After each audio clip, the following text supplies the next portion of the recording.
Hi friends, trading facts YouTube ఛానల్కి స్వాగతం. ఇప్పటి వరకు మన ఛానల్ సబ్స్క్రైబ్ చేసుకోకపోతే దయచేసి సబ్స్క్రైబ్ చేసుకోండి, ఛానల్ని ఆదరించండి. స్టాక్ మార్కెట్ అన్న తర్వాత చాలా కళలు ట్రేడర్స్కి ఉంటూ ఉంటాయి.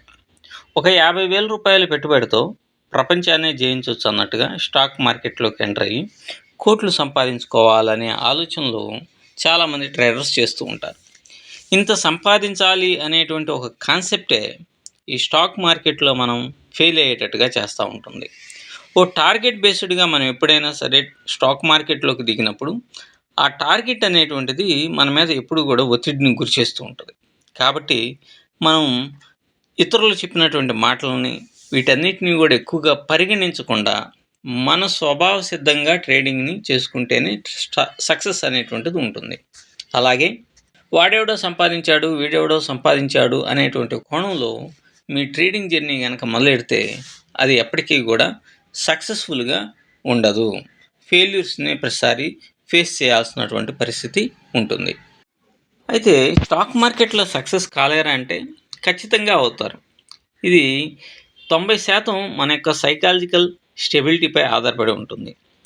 ఫర్ ఎగ్జాంపుల్గా మీరు కొంతకాలం పాటు అంటే ఒకేసారి స్టాక్ మార్కెట్లో సక్సెస్ రాదు. దాంట్లో బాగా నలగాలి, దాంట్లో లోపాలను తెలుసుకోవాలి. మీ లోపాలను మీరు తెలుసుకొని మీ సైకాలజీ స్ట్రెంత్గా ఉండేటట్టుగా ఉన్నప్పుడు మాత్రమే సక్సెస్ అనేటువంటిది ఉంటుంది.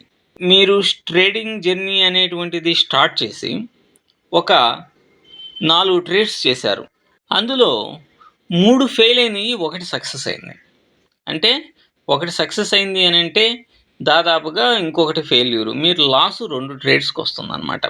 కాబట్టి దీన్ని కొంతకాలం పాటు లాస్ వస్తున్నప్పటికీ కూడా మీరు అదే కాన్సెప్ట్ని ప్లే చేసుకుంటూ వెళ్తూ దానిలో ఎటువంటి మార్పులు చేర్పులు అనేటువంటిది చేసుకుంటే మనం సక్సెస్ అనేటువంటిది పొందుతాము అనేటువంటి దాన్ని ఆలోచించుకొని మీ స్ట్రాటజీని 3 సార్లు ఫెయిల్ అయినా ఒకసారి సక్సెస్ అవుతున్నా దాన్ని చిన్న చిన్న మార్పులు చేర్పులు చేసుకోవటం.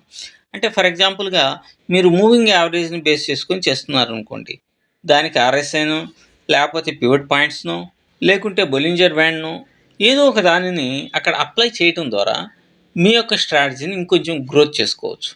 అప్పుడు మీరు మీరు చేసేటువంటి 4 పొజిషన్స్ అంటే 4 ట్రేడ్స్లో 2 సక్సెస్ అయ్యి 2 ఫెయిల్ అవుతుంటే ఆల్మోస్ట్ ఆల్ మీరు స్టాక్ మార్కెట్లో సక్సెస్ కావడానికి దగ్గరగా ఉన్నారు అని అర్థం. అదే మరలా అక్కడి నుంచి టైం బేస్డ్గా అంటే ట్రెండ్ని బేస్ చేసుకొని లేకపోతే ఏ సమయంలో ట్రెండ్ ఉంటుంది అనేటువంటి దాన్ని ఎనాలిసిస్ చేసుకోవడం ద్వారా మీ యొక్క స్ట్రాటజీని మళ్ళా ప్లే చేయగలిగితే 2:2 అంటే 2 సార్లు సక్సెస్ అవుతున్నారు, 2 సార్లు ఫెయిల్ అవుతున్నారు అంటే 50-50%. 1:1 రేషియోలో ఉన్నదనుకోండి target and result stop loss, అప్పుడు మీరు నో లాస్ అండ్ నో గెయిన్లో ఉంటారు.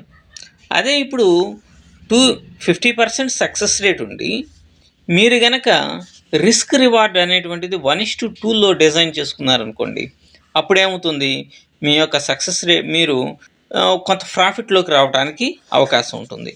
అదే 1:3 రేషియోలో మీరు ఏమైనా సరే మార్పులు చేర్పులు చేసుకుంటూ 1:3 రేషియోలో మీ స్ట్రాటజీని బిల్డప్ చేసుకున్నారనుకోండి, ఇక మీరు తిరుగులేనటువంటి సక్సెస్ని పొందుతారు.